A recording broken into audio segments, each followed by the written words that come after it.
नमस्कार, जोहार। स्वागत है आप सभी का संकल्प से सिद्धि कार्यक्रम में। दोस्तों, इस कार्यक्रम के माध्यम से हम आपकी मुलाकात ऐसी पर्सनालिटीज से करवाते हैं जिन्होंने अपने जीवन में एक संकल्प लिया था। उस संकल्प को पूरा करने के लिए उनके अंदर एक जुनून आया और उन्होंने उस कार्य को सिद्ध किया। दोस्तों, आज हम आपकी मुलाकात जिस शख्सियत से करवाने जा रहे हैं वो अपने स्टूडेंट लाइफ में राइट फ्रॉम स्कूलिंग इटसेल्फ एक कंटेंट क्रिएटर का मोटिवेशनल स्पीकर रहे थे। कॉलेज लाइफ में आने के साथ साथ यही प्रोफेशन उन्होंने एक स्केलेबल बिजनेस में भी कन्वर्ट किया और धीरे धीरे अपने आप को इवॉल्व करते हुए आने वाले समय में उन्होंने एक अपने ही बिजनेस को एक सक्सेसफुल स्टार्टअप का फॉर्मेट दिया, उसी को इनोवेट करते हुए। तो हम जानेंगे इनसे इनकी जर्नी के बारे में और कैसे धीरे धीरे इन्होंने खुद को इवॉल्व किया, खुद के बिजनेस कंसेप्ट में इनोवेशन लाया और अभी एक सक्सेसफुल स्टार्टअप रन कर रहे हैं और सरकार की बहुत सारी योजनाओं का लाभ भी ले रहे हैं। तो आइए देर नहीं करते हुए आपकी मुलाकात करवाते हैं शानदार सर्विसेज के फाउंडर लालू कुमार जी से। तो लालू जी, बहुत बहुत स्वागत है आपका हमारे कार्यक्रम में। Thank you so much ma'am. Lalu ji, सबसे पहले तो मैं आपसे जानना चाहूँगी कि शानदार सर्विसेज आपने एक स्टार्टअप क्रिएट किया है, उससे पहले हम थोड़ा सा आपके बैकग्राउंड जर्नी में जाकर जानना चाहेंगे कि कैसे ये संभव हो पाया, क्योंकि हमारे लिए, हम आम दर्शकों के लिए ये एक महत्वपूर्ण चीज़ होती है कि भाई कैसे हुआ, हो रहा है वो तो ठीक है, लेकिन कैसे हुआ। तो जैसा हमने आपके बारे में जाना है कि आप 8th class onwards content creation में थे, मोटिवेशनल स्पीचेस में थे, ये किस तरीके से आपके अंदर इवॉल्व हुआ, थोड़ा सा हम इसके बारे में जानना चाहेंगे। जी बिल्कुल। मेरी जर्नी की स्टार्ट होती है गांव से ही, जहां हमने अपना स्कूलिंग गांव में ही किया है। गवर्नमेंट स्कूल से हमने अपना स्कूलिंग किया। वहाँ से फिर हमने अपना स्टडी को ख़त्म करके स्कूलिंग वगैरह, और फिर हम कॉलेज की तरफ जा रहे थे। ठीक है, तो कॉलेज तो के लिए आपने कहा था कि आप स्कूलिंग से ही आप कुछ इन सब चीज़ों में रुचि रख रहे थे, तो ये कैसे माइंड में इवॉल्व हुआ आपके? चूँकि मेरे अंदर ये था कि मुझे ना पब्लिक स्पीकिंग मेरा सही था। तो मेरे अंदर जैसे बचपन से होता है ना, जब आप नर्सरी LKG में होते हैं तो आपको जो टीचर होते हैं वो आपको खड़ा करा दिया जाता है कि भाई खड़ा होकर बोलो, कुछ स्पीच दो, बताओ। तो वहाँ से क्या हुआ ना कि मेरे अंदर वो था कि पब्लिक स्पीकिंग अच्छा रहा है, तो वहाँ हमने पब्लिक स्पीकिंग को और बढ़ाते गया। तो मीना प्लेटफॉर्म करके कुछ था आपके स्कूल के समय में जिसका आपने लाभ उठाया? हाँ, मीना मंच, वो तो क्या होता है ना, हर गवर्नमेंट स्कूल में ऐसा होता है कि आपको अपॉर्चुनिटी मिलता है, अलग अलग पोस्ट मिलता है वहाँ पे। तो वहाँ पे मुझे प्रधानमंत्री का पोस्ट भी मिला था मेरे मीना मंच। हाँ, तो क्या आज भी ये मंच है? हाँ बिल्कुल, हर गवर्नमेंट स्कूल में ऐसा चलता है। तो वहाँ मुझे प्रधानमंत्री का पोस्ट मिला था, जहाँ से मैंने क्या किया, एक लीडरशिप क्वालिटी वहाँ से मेरे अंदर आई कि एक स्टूडेंट कैसे अलग अलग, जैसे मंत्रिमंडल होता है, अब उसको कैसे संभालना है, ये सारी चीज़ों को मैं स्टूडेंट लाइफ से ही मैंने संभाला। मैं देखा अलग अलग मंत्री, जैसे कोई खेल मंत्री है तो खेल से रिलेटेड क्या हो रहा है, मैं उस चीज़ों को मतलब देखता था। अगर कोई स्वास्थ्य मंत्री है तो अब हेल्थ से रिलेटेड किसी बच्चा को कोई इश्यू आया तो वो वहाँ पे मैं देखता था। तो और आप किस चीज़ में थे? मैं ओवरऑल सारा, चूँकि प्राइम मिनिस्टर था मैं वहाँ का। अच्छा। मुझे जो पोस्ट दिया गया था। अच्छा। तो जर्नी वहाँ से स्टार्ट होती है। तो मतलब अगर कुछ बड़ा करना है या कुछ अलग हटकर करना है तो उसके लिए पब्लिक स्पीकिंग ज़रूरी है और उसके लिए आपको ऐसे प्लेटफॉर्म्स का हिस्सा बनना ज़रूरी है। हाँ, पब्लिक स्पीकिंग मोस्ट इम्पॉर्टेंट है। अगर आपको मान लेते हैं कि आपकी शुरुआती जर्नी से हम ये समझ पा रहे हैं। यस, क्योंकि जब आप लाइफ में आप मान लेते हैं बहुत कुछ आप जानते हैं, लेकिन आप एक्सप्रेस ही नहीं कर पा रहे हैं किसी को, तो फिर आपके अंदर जो क्वालिटी है, अगर आप किसी को बता नहीं पाएंगे तो दुनिया तो नहीं जान पाएंगे, लोग जुड़ेंगे ही नहीं। तो इसीलिए एक पब्लिक स्पीकिंग बहुत इंपॉर्टेंट है। चाहे वो आप देख लीजिए, बड़े बड़े जो लीडर है वो नहीं भी पढ़े लिखे हैं, लेकिन उनके पास बोलने की कला है। तो वहाँ से आपने स्कूल लेवल पे क्या क्या कलाएं ऐसी सीखी जिसका इस्तेमाल आप आज कर रहे हैं या आपने आगे किया, हम जानना चाहेंगे उसी फेज से। बहुत सारी चीज़ें मुझे स्कूल में सीखने को मिला। वहाँ मुझे एक तो जो ये मीना मंच के द्वारा जो मुझे प्रधानमंत्री का पोस्ट मिला था 8th क्लास में, तो वहाँ मुझे क्या हुआ कि एक लीडरशिप क्वालिटी मेरे अंदर आया कि एक लड़का कैसे मतलब एक बहुत सारे अलग अलग मंत्री मंडल होते थे कि भाई आपको ये संभालना है, आपको ये संभालना है। तो हर व्यक्ति का अपना अपना रिस्पॉन्सिबिलिटी था और हर व्यक्ति अपना रिस्पॉन्सिबिलिटी अपने तरीक़ा से हैंडल करते थे और मुझे सबका रिपोर्ट लेना होता था और मैं वहाँ सबसे पहले स्कूल पहुँचता था। तो किसको झाड़ू लगाना है और किसको क्या करना है, ये सारा काम मुझे बांटने का काम होता था कि भाई तुमको ये आज करना है। बहुत बार ऐसा होता था कि जब सारे स्कूल के टीचर लोग बीआरसी चले जाते थे। बीआरसी? हाँ, वहाँ क्या होता है जो अपने ट्रेनिंग वगैरह को लेकर के, और एक दो टीचर है तो क्या होता था कि क्लास लेने में भी इशू होता था। तो उस समय में भी हम लोग क्या करते थे कि क्लास लेने का काम करते थे और क्लास लेकर के वहाँ पे हैंडल करते थे। तो वहाँ पे मुझे ये लीडरशिप क्वालिटी सीखने को मिला, पब्लिक स्पीकिंग बढ़ा, टीम हैंडलिंग वहाँ पे मुझे सीखने को मिला। लोगों को जोड़ना, लोगों को बिल्कुल एक काम की तरफ अग्रसर करना अपने हिसाब, अपने विजन के हिसाब से, या अपने स्कूल में उस मंच से सीखा जुड़ने के बाद। बिल्कुल बिल्कुल। तो फिर वहाँ से कॉलेज लाइफ का सफ़र कैसे शुरू हुआ, और कॉलेज लाइफ में भी आपकी ये चीज़ें, कंटेंट क्रिएशन, जो भी मोटिवेशनल स्पीकिंग, ये सब जारी रही। तो हम जानना चाहेंगे कि कैसे इसमें इवॉल्वमेंट हुआ एक स्टेप आगे बढ़ने के बाद, कॉलेज लाइफ में आने के बाद। जब हमने अपना स्कूलिंग किया, स्कूलिंग करने के बाद क्या होता है कि एक मेरे माइंड में आता है कि मुझे एंटरप्रेन्योरशिप फील्ड में जाना है।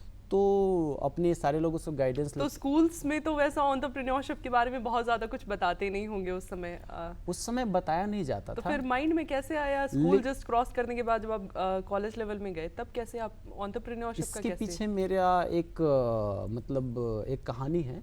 एक कहानी यह है कि मुझे अपने जो मेरे पिताजी चूँकि किसान हैं, किसान बैकग्राउंड से आते हैं, और मुझे जो मेरे गांव में एक व्यक्ति थे, तो मेरे अंदर क्या होता था ना, हमेशा हम दूसरे का हेल्पिंग नेचर का होते थे। तो कई बार किसी को अगर जॉब करना है, कुछ करना है, तो कई बार हम हेल्प कर दिया करते थे।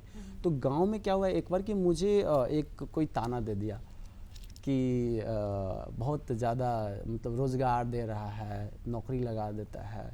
तो उस समय मैंने रोया था, और मुझे मतलब कुछ अभद्र सा टाइप से बोला, जिस कारण से मुझे उस समय होता है ना, आंसू आया कि यार ऐसा क्या है कि हम रोज़गार नहीं दे सकते हैं।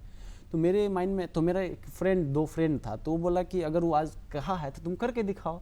होता है ना, एक मोटिवेशन आता है कि अगर वो कहा तो तुमको करके दिखाना है।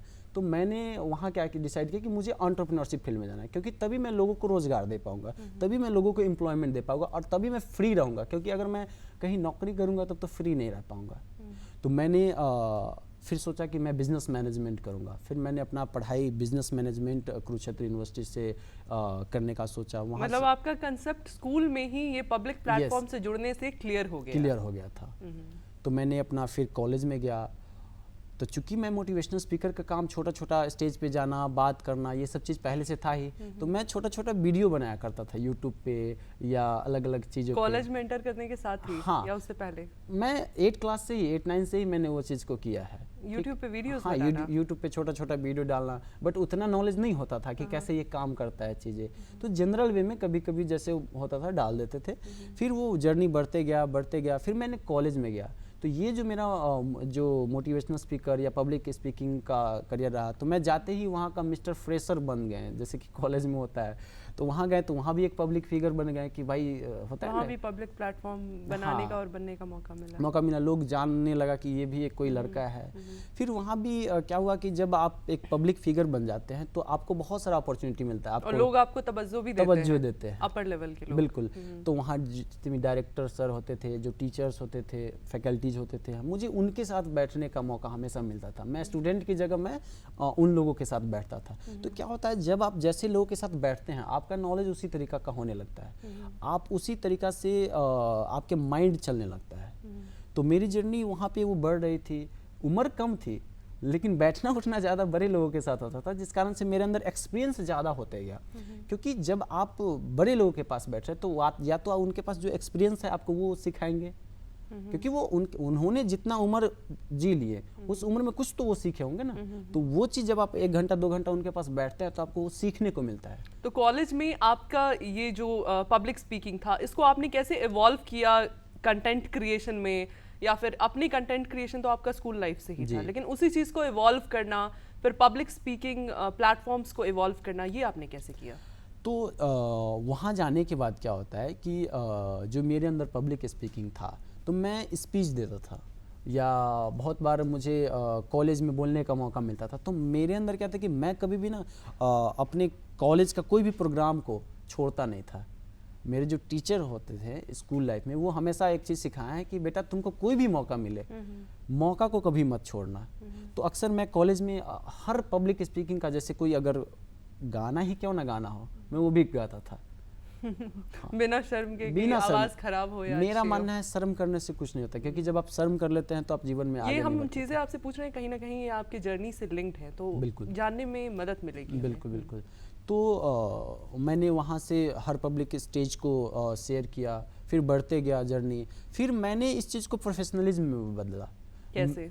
मैं अपनी इस पब्लिक स्पीकिंग को क्या किया कि अलग अलग कॉलेज यूनिवर्सिटी से टाई अप करना, अलग अलग कंपनीज से, बैंक से उन लोगों को ट्रेनिंग देना शुरू किया। तो ट्रेनिंग किस कंसेप्ट पे आप देते थे? कंसेप्ट होता था कि जैसे एजुकेशन फील्ड पे या मोटिवेशनल पे या बिजनेस पे, कॉरपोरेट ट्रेनिंग, लीडरशिप पे, इन सब चीज़ों पे हमारा जो है वो ट्रेनिंग होता था। तो ये इस चीज़ को मैं बढ़ाते गया और ये मेरा पूरा कॉरपोरेट ट्रेनिंग के रूप में बढ़ते गया। तो ये कॉलेज में मेरा बढ़ता है।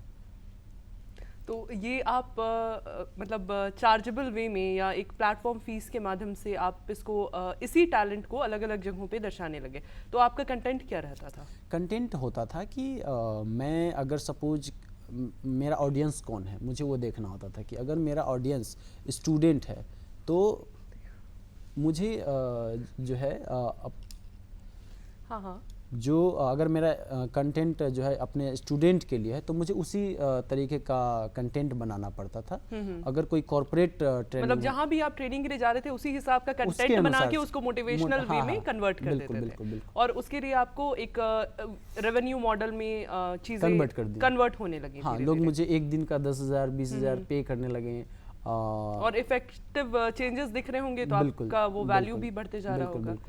तो फाइनली हम आते हैं प्रॉब्लम पे कि प्रॉब्लम कहाँ से फेस हुई आपको और कैसे आपने सोचा कि अब किसी प्रॉब्लम को सॉल्व करने की तरफ आप आगे बढ़ सकते हैं। तो चूंकि जब मेरी जर्नी बढ़ रही थी एज ए मोटिवेशनल स्पीकर के रूप में, तो मुझे लगा कि मैं एज ए इंडिविजुअल अगर काम करता हूं तो जो मेरा विजन है, जो बचपन का विजन रहा है एंटरप्रेन्योरशिप फील्ड में जाने का, एम्प्लॉयमेंट जनरेशन करने का, वो मैं ऐसे ही जनरल वे में नहीं कर पाऊंगा। तो मेरे माइंड में आता है कि मुझे मतलब कुछ अलग करना चाहिए, क्योंकि कुछ बड़ा करना था। तो मेरी जर्नी उसी कॉलेज से ही स्टार्ट होती है। कौन सा प्रॉब्लम आपने फेस किया वहाँ पे जिसको सॉल्व करने के लिए आप आगे बढ़े और फाइनली इतना बड़ा रूप? बिल्कुल। तो मेरा जो प्रॉब्लम का फेसिंग आता है वो कॉलेज में ये होता है कि जब आप हॉस्टल में रहते हैं और आपको हॉस्टल में रहने के लिए क्या होता है कि वहाँ तो आपको आसानी से खाना पीना, रहना सहना हर कुछ मिल जाता है। लेकिन जब आप हॉस्टल से बाहर निकलते हैं तो मेन प्रॉब्लम एक स्टूडेंट को वहाँ पे आता है। उनको, चूँकि वो नए व्यक्ति हैं, उनको कोई नहीं जानता है, वहाँ पे उनको प्रॉब्लम फेस होता है कि किन से मिलना है, क्या कहना है। तो जब मैं बाहर रूम लेके रहना शुरू किया तो मुझे आया इलेक्ट्रिक वगैरह के रिगार्डिंग प्रॉब्लम। मेरा फ़ैन से रिलेटेड जो होता है, फ़ैन का प्रॉब्लम हुआ, मैं गर्मी में परेशान। अब कोई रूम ऑनर होता है उसको बोलिए तो वो तुरंत तो सुनता नहीं है। कॉलेज का हॉस्टल था या नहीं, हॉस्टल से मैं निकल गया था। उसके बाद मुझे ये प्रॉब्लम फेस हुआ। देन मुझे रियलाइज हुआ कि अगर आज रूम रेंट में, हाँ रूम रेंट में, कि आज अगर मुझे ये प्रॉब्लम हो रहा है तो मेरे जैसे लाखों स्टूडेंट हैं जिनको ये प्रॉब्लम फेस करना होता है, और मेरे जैसे लाखों लोग हैं जिनको ये प्रॉब्लम, मतलब तुरंत से आपको वो सुविधा नहीं मिल पा रही थी। तो इलेक्ट्रिक की प्रॉब्लम जो आपने इलेक्ट्रिशियन के लिए फेस की। बिल्कुल। तो वहाँ मुझे समझ में आता है कि अगर ये मुझे प्रॉब्लम है तो बहुत सारे लोगों को प्रॉब्लम हो रहा होगा। तो आपने सोल्यूशन कैसे ढूंढा उसका? हाँ, तो अब यहाँ पे इस प्रॉब्लम का सोल्यूशन निकालने के लिए मुझे थोड़ा सा मेहनत करना पड़ा। मैं रिसर्च करना शुरू किया कि आखिर ये प्रॉब्लम जो है इसका कोई तो कोई सोल्यूशन दे रहा होगा।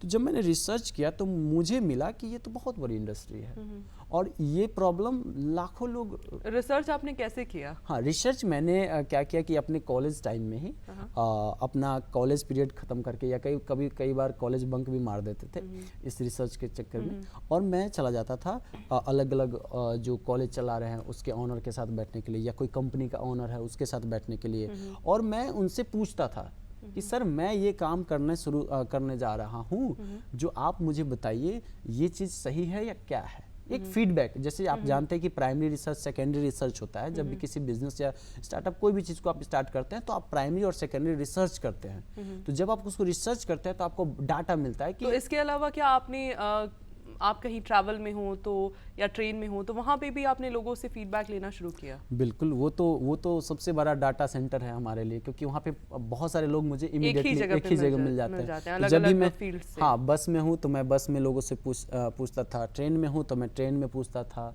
अगर जहाँ पैदल जा रहा हूँ तो मैं उनसे फीडबैक लेता था। तो इन सब का आपको निष्कर्ष क्या निकल कर आया कि क्या है ये मार्केट और किस तरीके से इसमें एक इनोवेटिव सोल्यूशन हम ला सकते हैं? इसमें एक बहुत बड़ा निष्कर्ष मुझे ये मिलता है, जब मैं रिसर्च किया तो मुझे 99% लोगों का जो फीडबैक आया कि ये एक बहुत बड़ा प्रॉब्लम है और मैं प्रतिदिन घर में ये फेस कर रहा हूँ। आप भी जरूर फेस कर रहे होंगे इस प्रॉब्लम को। आपको अचानक से अगर कोई इलेक्ट्रिक का प्रॉब्लम आ गया, प्लम्बिंग का प्रॉब्लम आ गया, इमीडिएटली नहीं मिलेगा आपको, नहीं मिलेगा। तो ये प्रॉब्लम एक बहुत बड़ा प्रॉब्लम था।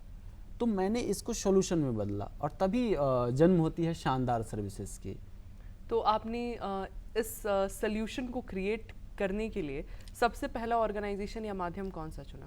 ये सब तो जनरलाइज ही चल रही थी उस समय, कुछ स्टार्टअप कंपनी रजिस्टर्ड तो थी नहीं, बहुत शुरुआती दौर में। बिल्कुल। तो आपने कहाँ से शुरुआत की? क्या आपने अपने खुद के कॉलेज से ही इसकी शुरुआत की या कहाँ से? बिल्कुल, मैं अपने कॉलेज से ही शुरुआत किया। जब मैं अपना पहला ऑफिस ओपन किया तो मैं अपने कॉलेज के डायरेक्टर को ही फीता काटने के लिए बुलाया और मुझे खुशी हुई, उन लोगों को भी बहुत खुशी हुई कि मेरा स्टूडेंट जो अभी पढ़ाई ही कर रहा है वो इस चीज़ों को कर रहा है।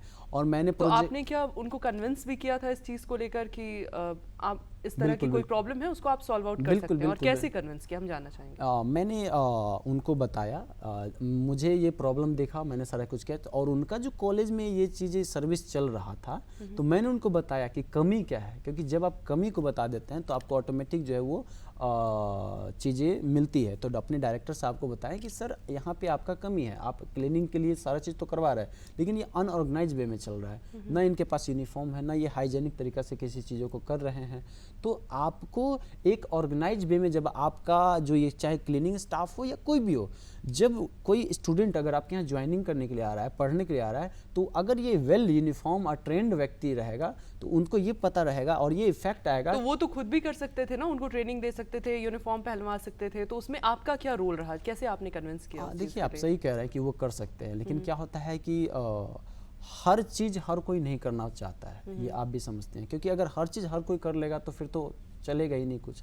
तो स्पेसिफाइड सेंट्रलाइज सोल्यूशन देने के लिए आपने उनको अप्रोच किया ताकि उस चीज़ को आप एक मॉनिटर्ड वे में और सही तरीके से प्रॉपर हाइजीनिक वे में सारी चीज़ें करा सकें। बिल्कुल। तो किस चीज़ से आपने शुरुआत की? क्या ये हाउसकीपिंग थी या इलेक्ट्रिकल सर्विसेज थी? शुरुआत किस चीज़ से? शुरुआत मेरा क्लीनिंग से ही होता है। मैं अपना काम क्लीनिंग सर्विस से ही करता हूँ। वहाँ पे मैं क्लीनिंग सर्विस देना शुरू करता हूँ, कॉलेज वगैरह को टाई अप करना शुरू करता हूँ, छोटे छोटे स्कूल को टाई अप करना शुरू करता हूँ और वहाँ पे मैं उनको सर्विस देना शुरू करता हूँ। तो क्या उनके जो रेगुलर स्टाफ्स थे उनको हटाकर आप ही का वो सर्विस अवेल कर रहे थे? हाँ। या फिर कभी कभार वाला? नहीं, चूंकि मैं उस समय ये जो मेरा मॉडल था वो मैं जस्ट एक जनरल वे में चला रहा था, उसको एक मॉडिफाई पर डे इनोवेशन कर रहा था उसमें, तो मैं उनको एक मंथली बेसिस पे उनको ये मैंने सर्विस देना शुरू किया था। मतलब वो ट्रेडिशनल लोगों को जो जैसे तैसे काम करते रखने की जरूरत नहीं, आप स्पेसिफाइड सोल्यूशन मंथली बेसिस पर रख सकते हैं। बिल्कुल, वेल ट्रेंड पर्सन, जो कि मतलब उनको ग्रूमिंग से लेकर के, उनका ट्रेनिंग से लेकर के, उनको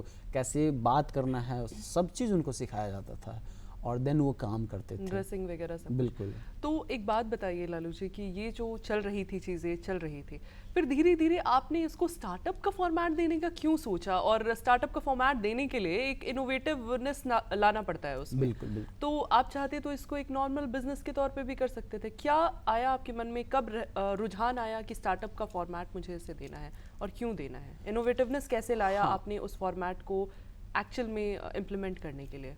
तो जब मैं अपने इस बिज़नेस को जनरल वे में चला रहा था, तो चूंकि विजन बड़ा था, मुझे अपने इस कंपनी को बड़े लेवल पे लेके जाना था, तो मैं अगर कोई जनरल वे में चीज़ों को चलाऊंगा तो उसको स्केल नहीं कर पाऊंगा। तो क्या होता है कि जब आप किसी बिजनेस को बड़े लेवल पे स्केल करने की ओर बढ़ाते हैं तो आपको एक ऐसा मॉडल चुनना पड़ता है जिस मॉडल के थ्रू आप बड़े लेवल पे पहुंच सके। तो मुझे लगा कि अब मुझे इसमें इनोवेशन की ज़रूरत है। अगर जनरल वे में मैं कर रहा हूँ वो तो कॉन्ट्रैक्ट बेसिस पे कोई भी कर लेगा, तो मैं यहाँ पे जो है इसको इनोवेशन करके मैं ऐप बेस पे काम करना शुरू किया। मैंने अपना एप्लीकेशन बिल्डअप किया और एप्लीकेशन बिल्डअप, तो उसके लिए आपने वो हायर की सर्विसेज एप्लीकेशन वाली या आपने लोग जोड़े जो आपको बना के दे? इसका मेरा इंटरनल टीम है जो कि टेक्निकल टीम है और मैं उस समय से ही मतलब एक टेक्निकल टीम अपना रखा जो कि मेरा ये सारा कुछ बिल्डअप किया और साथ में मिलकर के हमने उस चीज़ों को बढ़ाया और उसको बढ़ा करके एप्लीकेशन डाला। देन उसको धीरे धीरे चूंकि स्टार्टिंग होता है तो लोगों को समझ भी नहीं आता, बोलता है यार। इनोवेटिवनेस के लिए हाँ। आपने और क्या क्या चुना? सिर्फ एप्लीकेशन ही चुनी या और कुछ भी चुना? इसमें बहुत सारा, ये अभी तो फर्स्ट स्टेप है मेरा इनोवेशन का। जब मैंने एप्लीकेशन बनाया तो फिर जनरल वे में मैंने सिर्फ पहले क्लीनिंग का सर्विस देता था, लेकिन फिर मैंने इसमें इलेक्ट्रिक, प्लम्बिंग, टेक्नीशियन, मतलब कंप्लीट होममेड पैकेज Complete- आपने बना दिया कि होम complete। की जितनी भी ज़रूरतें हैं बिल्कुल। टेक्निकल जो आपको तुरंत से नहीं मिल पाती हैं या बिल्कुल। मुश्किल होती है तो वो आ जाएंगी। तो आपने एरिया कौन कौन सा चूज़ किया अपने स्टार्टअप ऑपरेशंस को फिक्स करने के लिए?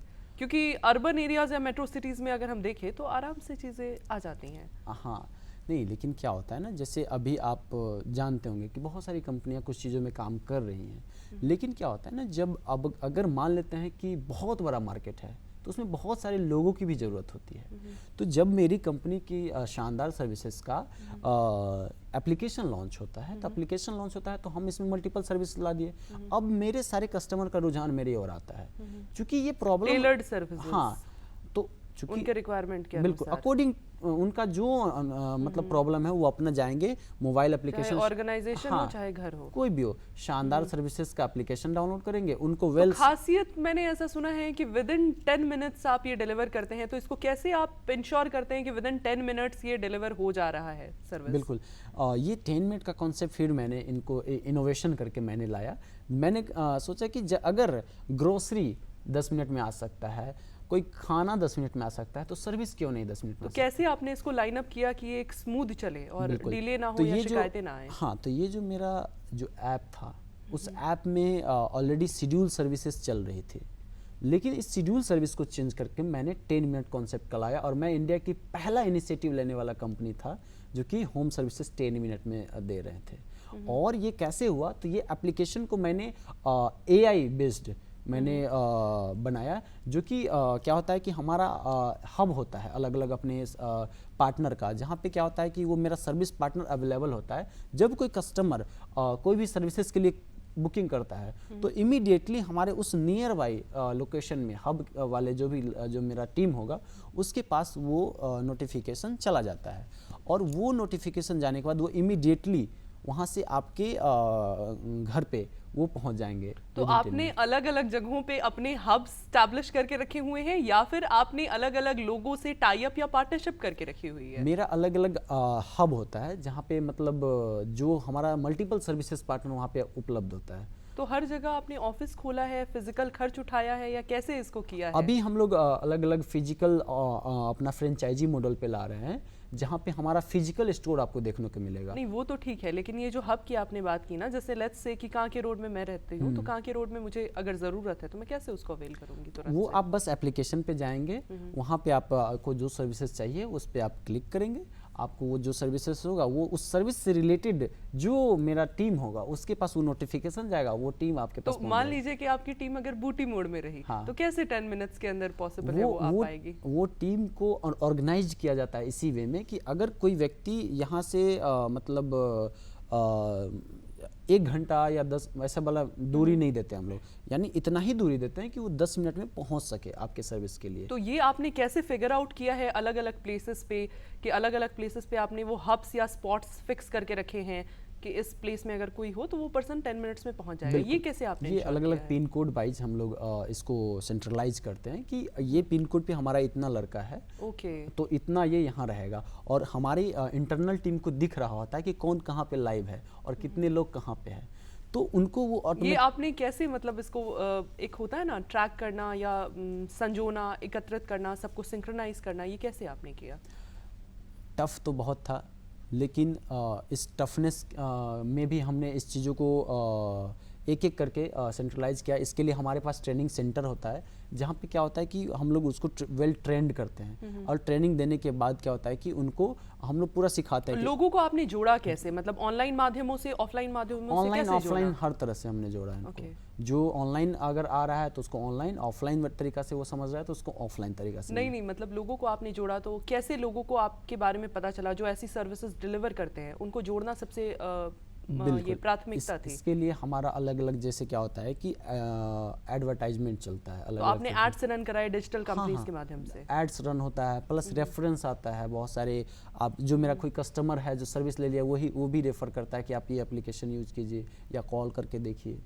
तो वो लोग खुद क्या, या जो कोई नहीं, कस्टमर बेस तो आपका बन जाएगा, ये ऐसी चीज ही है कि एड्स रन कराने से बन जाएगा, पर वैसे टेक्नीशियंस को जोड़ना ये आपने कैसे सिंक्रोनाइज किया कि हर एक एरिया में, मतलब इसके लिए कैसे आपने एफर्ट्स पुट किए? इसके लिए हमारा क्या है कि जितना भी सोशल मीडिया होता है उस पर हमारा ऐड रन होता है। सेकेंडरी जो मेरा सर्विस पार्टनर खुद है वो खुद रेफर करता है, वर्ड ऑफ माउथ, हाँ वर्ड ऑफ माउथ से, और उसको हम लोग इंसेंटिवाइज करते हैं। फिलहाल कितने लोगों को डायरेक्टली या इनडायरेक्टली आपने रोजगार से जोड़े रखा है इस पूरे कंसेप्ट के माध्यम से? अभी तक हम लोग 550 लोगों को कनेक्ट किए हुए हैं, जो हमारी टीम है इस चीज़ों को हैंडल कर रही है, और साथ ही साथ मतलब 550 लोग आपके इस कंसेप्ट के माध्यम से एक इनकम जनरेट कर पा रहे हैं फिलहाल। बिल्कुल। किन किन एरियाज में ये आपका ऑपरेंट है कंसेप्ट? अलग अलग, जैसे कि झारखंड हो या गया, पैन इंडिया में ऑपरेंट हाँ, है, या पैन इंडिया में। किस शहर या सिटी या स्टेट में ऑपरेंट है? क्योंकि आप अगर आज यहाँ पे मेंशन कर रहे हैं तो उन जगहों से आपके पास लोग अप्रोच करेंगे। बिल्कुल। तो जैसे पैन इंडिया हम लोग B2B डील कर रहे हैं, जो बड़े बड़े प्रोजेक्ट होते हैं, जो बड़े बड़े school, college, university, mall, hospitals के लिए,